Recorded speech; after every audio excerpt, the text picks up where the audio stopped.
Coming up next, it's a lightweight tilt between Tony Ferguson and Charles Oliveira.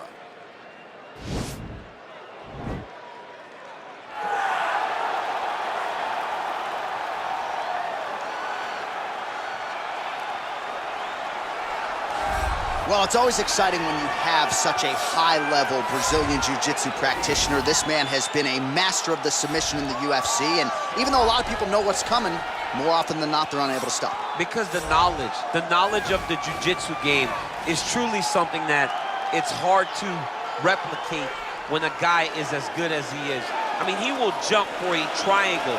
He will jump for an armbar. And as you slam him to the ground, he starts to understand, okay, I'm right where I need you right now.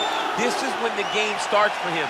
If he doesn't secure that submission, he gets you where he needs you to be in order to start to really make you drown.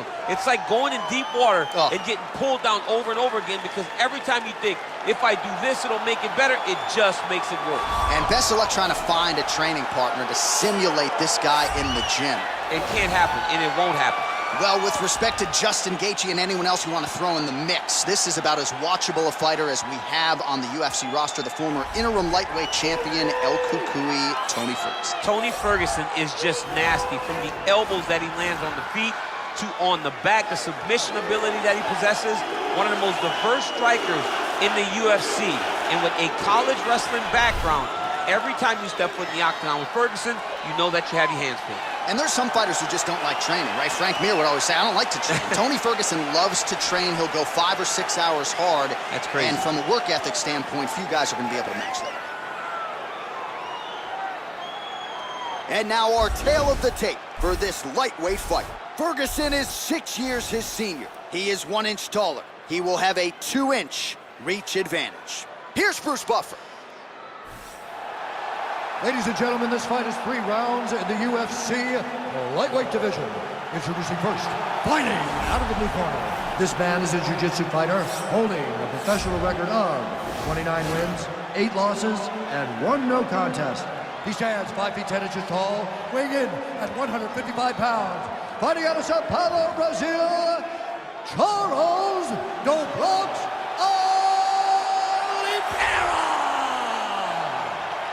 And now introducing his opponent, fighting out of the red corner. This man is a freestyle fighter, holding a professional record of 26 wins, 4 losses. He stands 5 feet 11 inches tall, weighing in at 155 pounds. Fighting out of Orange County, California, Tony El Cucuy Ferguson! And when the action begins, our referee in charge, Yves Lavigne. The veteran Yves Lavigne draws the assignment here. Are you ready? Are you ready? All right, folks, fasten your seatbelts. This could end up being a very technical, very entertaining fight. I'm surprised they didn't bring out the gis for this for a change. I mean, you would have thought as a jiu-jitsu watcher that you would see these 2 competitors at a jiu-jitsu competition. But ultimately, they are meeting in the octagon, and you are about to see jiu-jitsu in the UFC like we've never seen before. Good series of strikes by him there. Great job of mixing it up, staying active, keeping busy, doing great work. Oliveira gets caught with that punch. He'd be wise to get those hands up. Oh, damn it. Now the transition to the judo throw right into side control, where he will have no shortage of options. All right, side control now. All right, so inside the open guard of his opponent. You gotta be careful playing around for too long here on the ground with this guy. Oh, the ground and pound strikes continue to rain down. The opponent better move out of harm's way, or the referee's gonna stop this thing. He better start to move, and when his opponent starts to posture, he needs to put his feet on the hip, push him away, try to escape this very, very dangerous position. Oh, you gotta watch him attack his submissions. He throws the legs up to try to get a triangle choke here. Watch triangle, watch triangle.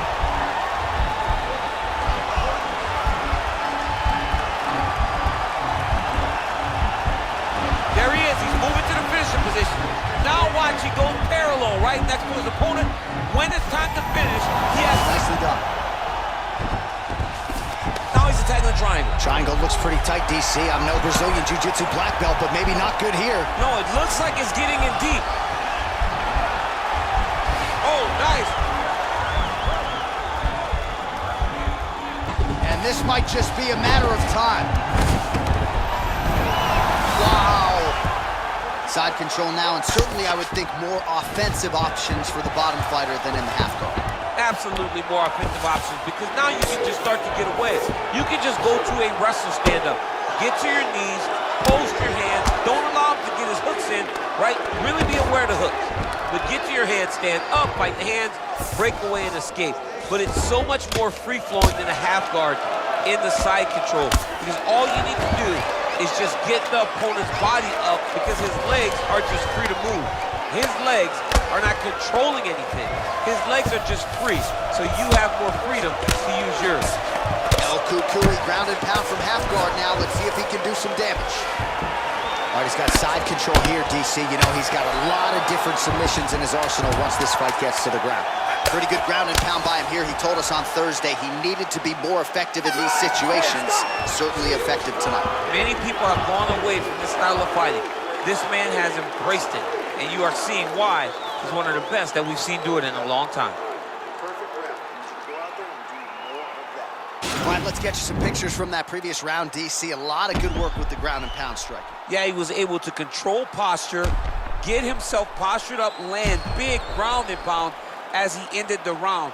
What a great finish to a fantastic round. All right, here we go with our next round. And DC, you've spoken a lot about ground and pound skills and how it's a little bit of a lost art in modern day mixed martial arts. Certainly not for this year.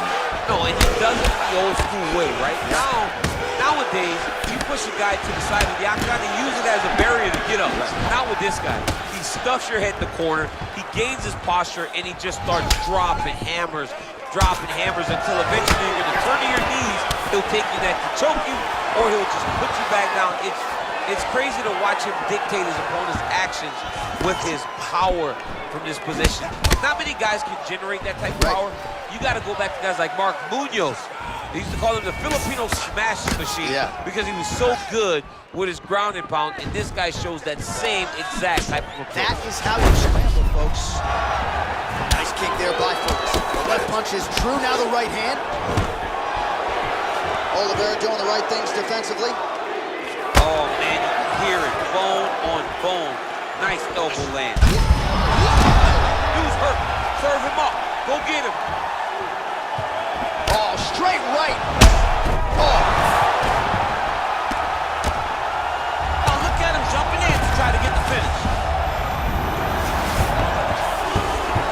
Oliveira's got his hand looking for a guillotine choke.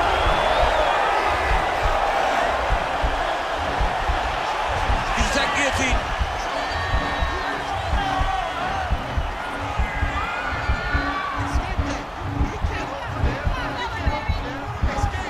Oh.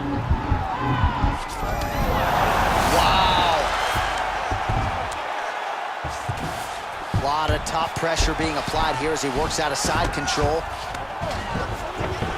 2 minutes remain now in the round. Now he's going to try to attack Kimura here. Now he falls back into the finishing position.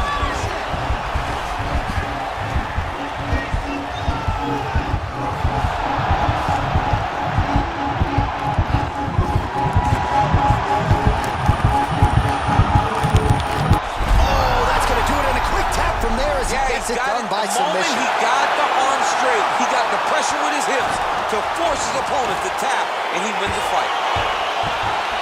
He got him! Yeah, that is some high-level Brazilian Jiu-Jitsu right there. Just the way he transitioned to secure the arm up against his body and ultimately force the tap. High-level stuff out of that young man here tonight. All right, so a wild round and a wild sequence there on the ground, DC. Talk us through the highlight. He's such a phenomenal grappler. I don't understand how people don't know that this guy wants to submit you. He is the best grappler, best submission specialist we've seen in a long time. So there he is, your winner by submission. That could hold up as one of the better subs of the year. Near perfect execution tonight. Ladies and gentlemen, referee Yves Levine has called a stop to this contest at 3 minutes, 34 seconds of round number 2. Declaring the winner by tap out, Tony Ferguson! Well, the celebration is on in his corner, and hard to blame these guys, sort of waiting to exhale, get a huge win tonight, and not just the win, but they get it by submission. They knew what they had in front of them. They knew how tough a competitor his opponent was, but they also knew that if they could get this fight to the ground, they could find a submission. They found a submission. He got his hand raised in the way that he loves the most.